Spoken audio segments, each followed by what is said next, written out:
toutes et à tous, je suis super contente de vous retrouver sur ma chaîne d'encre et de papier pour une toute nouvelle vidéo pour un book haul du mois de juin.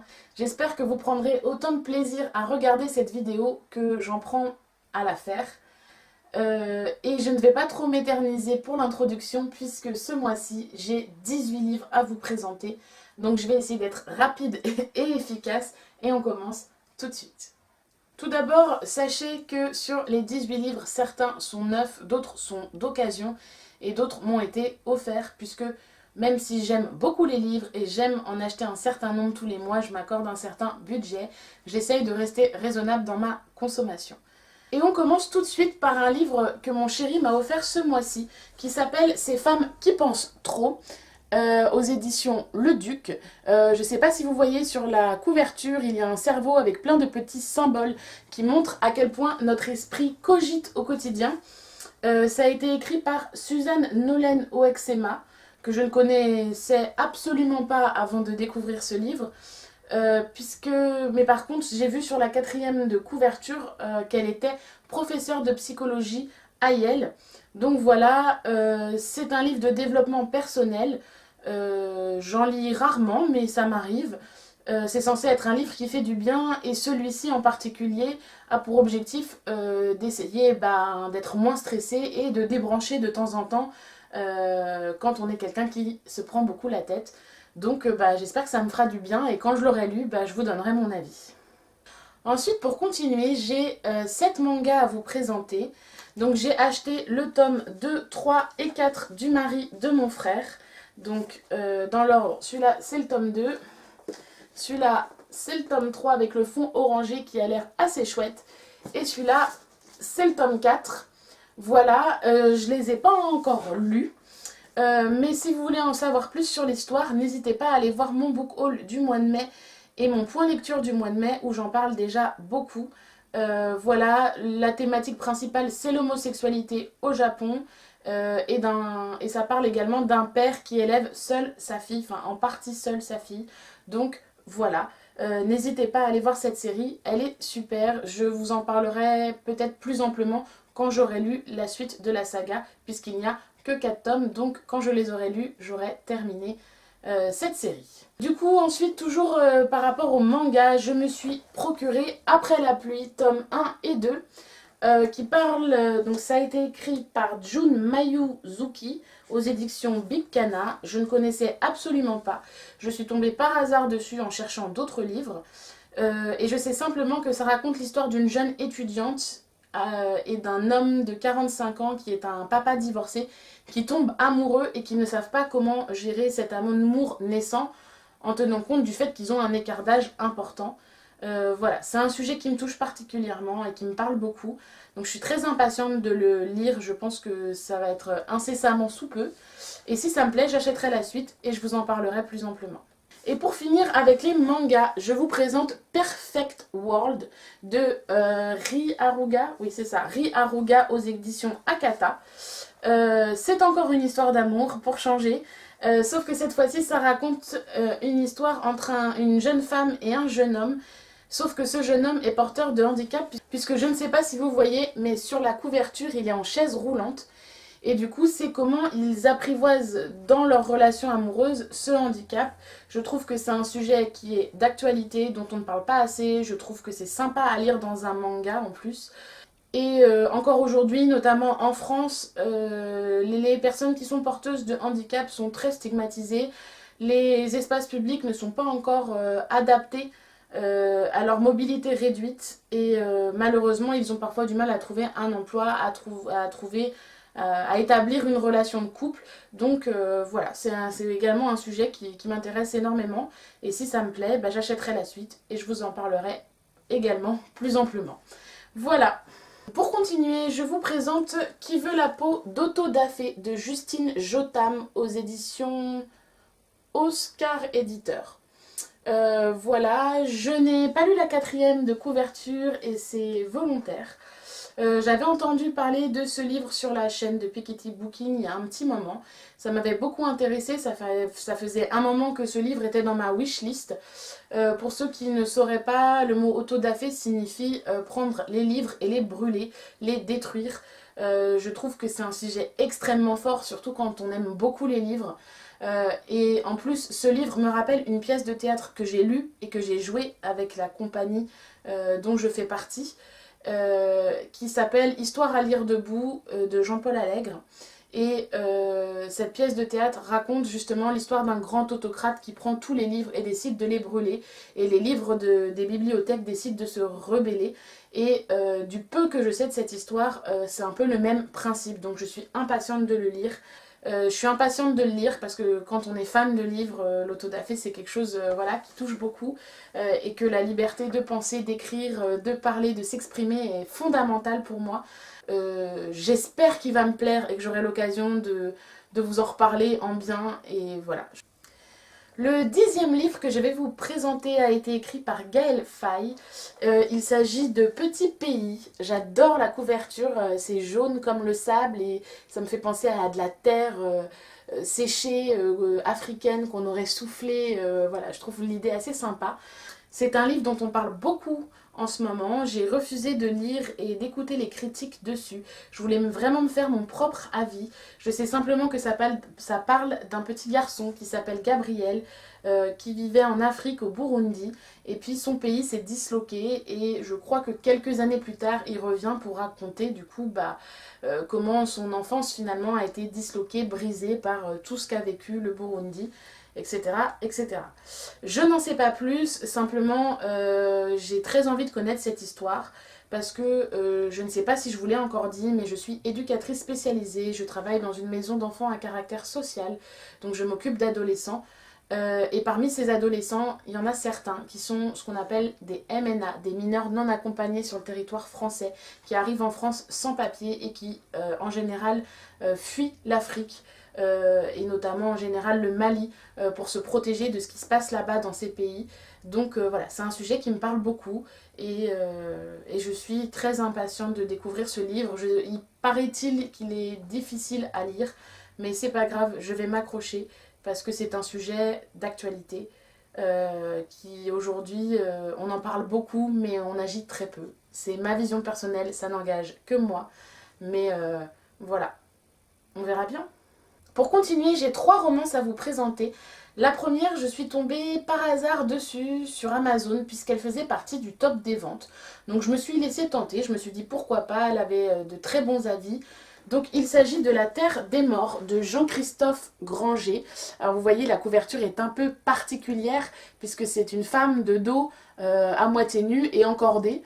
Voilà, et c'est aux éditions Albin Michel. Je ne sais pas grand chose de cette histoire, je sais juste qu'il s'agit d'une enquête policière qui va se dérouler je crois dans des bas quartiers comme on dit, dans un milieu où il y a des prostituées qui pratiquent notamment le sadomasochisme. Du coup l'enquêteur principal de cette histoire va se retrouver dans les coulisses de tout ça avec beaucoup d'intrigues la synopsis de l'histoire laisse supposer que il va avoir du mal à mener son enquête dans ce milieu-là. J'en sais pas plus, mais comme il est très bien noté, qu'il fait partie du top des ventes, je me suis dit pourquoi pas. J'ai pas d'attente particulière, on verra. C'est la surprise. La deuxième romance dont je vais vous parler dans ce book haul du mois de juin, il s'agit de Forever You de Rose Baker aux éditions Addictive. Je vous ai présenté le tome 1 dans mon book haul du mois de mai et je l'ai lu au mois de juin et comme j'ai beaucoup aimé, je me suis procuré le tome 2. Si vous voulez en savoir plus sur cette histoire, je vais essayer, je sais pas si je vais y arriver, mais je vais essayer de vous mettre un petit i par là pour que vous puissiez aller voir mon book haul du mois de mai et avoir une petite synopsis de l'histoire. Voilà, et je vous en dirai plus dans mon point lecture du mois de juin. La dernière romance dont je vais vous parler aujourd'hui, si on peut appeler ça une romance, je l'ai attendue très longtemps puisque c'est un livre qui est sorti il y a au moins 1 ou 2 ans. Sauf que quand je me suis réveillée pour l'acheter, il n'existait plus qu'en poche et pour le coup je le voulais absolument en brochet. Du coup, c'est chose faite, je l'ai enfin. Il s'agit de Forbidden de Tabitha Suzuma aux éditions Simon Pulse. C'est l'histoire d'un frère et d'une sœur qui vont tomber amoureux et, si j'ai bien suivi, entretenir une relation amoureuse. Donc oui, c'est une relation amoureuse incestueuse. J'ai entendu beaucoup de critiques de ce livre, notamment disant que à la fois la plume de l'auteur et le parti pris de l'auteur étaient intéressants, mais que c'était assez choquant, assez dérangeant comme histoire. Et si j'ai bien suivi, voilà, c'est une histoire pas très drôle qui se finit assez mal. Mais moi ça m'intrigue énormément. Il a eu quand même de bonnes critiques et puis pour le coup on peut pas dire que l'intrigue n'est pas originale. Les 5 derniers livres que je vais vous présenter pour ce book haul du mois de juin font tous partie du même genre puisqu'ils appartiennent à la SFFF, science-fiction, fantasy, fantastique. Et le premier dont je vais vous parler, c'est un livre chouchou, même si je ne l'ai pas encore lu et que je compte bien l'entamer dès ce soir ou dès demain. Il s'agit de Rouille de Florian Soulas qui vient juste de sortir, il fallait absolument que je me le procure. C'est aux éditions Scrinéo. Peut-être que Florian Soulas, ça ne vous dit pas grand-chose, quoique, puisque c'est une super booktubeuse qui s'appelle en réalité Sailor Flow. Je vous mettrai sa chaîne en barre d'infos. C'est la première chaîne booktube que j'ai découvert sur YouTube. Cette nana est juste géniale, je l'adore. C'est quelqu'un de franche, de direct, de simple et surtout qui a une connaissance du genre SFFF qui est juste incroyable. Cette nana, c'est une mine d'or. Elle m'a appris énormément de choses. Elle m'a fait découvrir des sagas et des livres qui sont juste énormissimes. Et c'est son premier roman de ce genre-là. Je crois qu'elle a écrit des nouvelles avant ça. Mais voilà, c'est son réel premier tome et je crois que c'est un one-shot. Je crois qu'il n'y a pas de suite.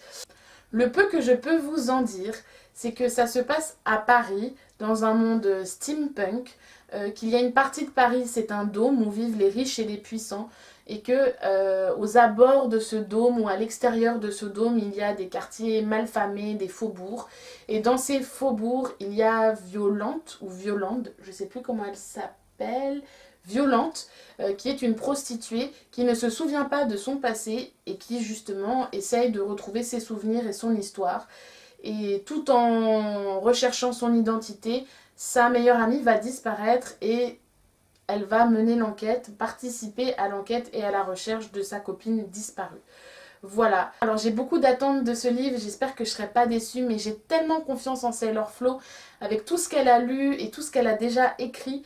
Je suis sûre quasiment à 99,99% que son roman va me plaire. Je suis impatiente de le commencer et dès que je l'ai lu, je vous en parle plus longuement. Ensuite, je ne vais pas vous en parler trop longtemps puisque je vous ai déjà présenté cette saga, cette série dans mon book haul du mois de mai. Mais ce mois-ci, je me suis procuré le tome 3, ah non c'est le 4 perdu, le tome 4 et 3 ou le tome 3 et 4, c'est comme vous voulez, de la saga Phobos de Victor Dixon aux éditions Robert Laffont. C'est de la science-fiction. Voilà, je sais que c'est une saga qui a été très critiquée, mais moi, même s'il y a des erreurs d'écriture, des erreurs littéraires, j'aime quand même bien l'intrigue et l'histoire que ça raconte. C'est vraiment pas mal fait, mais j'attends d'avoir lu les 4 tomes pour vous en parler plus amplement dans un point lecture. Si vous voulez connaître la synopsis de cette histoire, n'hésitez pas à aller voir mon book haul du mois de mai. Voilà, tout simplement. L'avant-dernier livre que je vous présente, c'est un tome 2, puisqu'il s'agit de La Passe Miroir, les disparus du clair de lune, j'espère que vous voyez bien, de Christelle Dabos aux éditions Gallimard. Je vous ai présenté le tome 1 dans mon point lecture du mois de mai, donc je ne vous en dirai pas plus dans ce book haul. Le tome 1 m'avait en partie déçu, mais il y avait des choses qui m'avaient plu, puisque le personnage d'Ophélie, je trouvais qu'il était, c'est l'héroïne, je trouvais qu'il était très bien travaillé et que elle était assez atypique et voilà. Mais il y avait quelques longueurs et quelques descriptions qui m'avaient pas convaincue. Mais j'ai quand même envie de découvrir le tome 2. Et si il me plaît, non seulement je viendrai vous en reparler, mais je me procurerai, oh là là, décidément aujourd'hui je n'arrive pas à parler, je me procurerai le tome 3. Le dernier livre que je vous présente, je n'en sais vraiment pas grand chose, voire rien du tout. Il m'a simplement intriguée puisqu'il s'agit du Faiseur de rêves de Laini Taylor. La couve est genre super belle. C'est aux éditions Lumen. Vous avez vu, il y a une petite libellule toute dorée à l'envers et tout, ça brille. Et le fond bleu du livre est genre trop beau. C'est très intense comme couleur, j'adore. Voilà, je n'ai pas lu la 4e de couverture, j'ai simplement aperçu ce livre dans 2 endroits différents. D'abord sur la chaîne Booktube de Maude qui s'appelle Délivre une fille, et du coup quand elle en a parlé, elle m'a beaucoup intriguée. Et puis j'ai vu une bande d'annonces des éditions Lumen sur YouTube qui est très courte et qui parle de ce livre. Alors je me souviens pas trop ce que disait la bande d'annonce, mais du coup ça m'a plu et ben on verra bien. Je peux juste vous dire que ça parle de rêve, voilà. Et bien voilà, ce book haul du mois de juin est terminé. J'espère que parmi les livres que je vous aurai présentés, il y en aura certains qui vous auront suffisamment intrigué pour que vous tentiez de les lire également. N'hésitez pas à me laisser un petit commentaire, ça me ferait vraiment super plaisir, moi qui débute dans ce grand monde qu'est YouTube. Parlez-moi des lectures que vous avez faites, n'hésitez pas à me donner des conseils de livres à lire. Et puis surtout, si vous lisez un des livres dont je vous ai parlé, n'hésitez pas à me laisser votre avis, puisque si je fais ces vidéos, c'est avant tout pour le plaisir de partager. Je vous souhaite une très bonne fin de semaine, prenez soin de vous et je vous dis à très bientôt.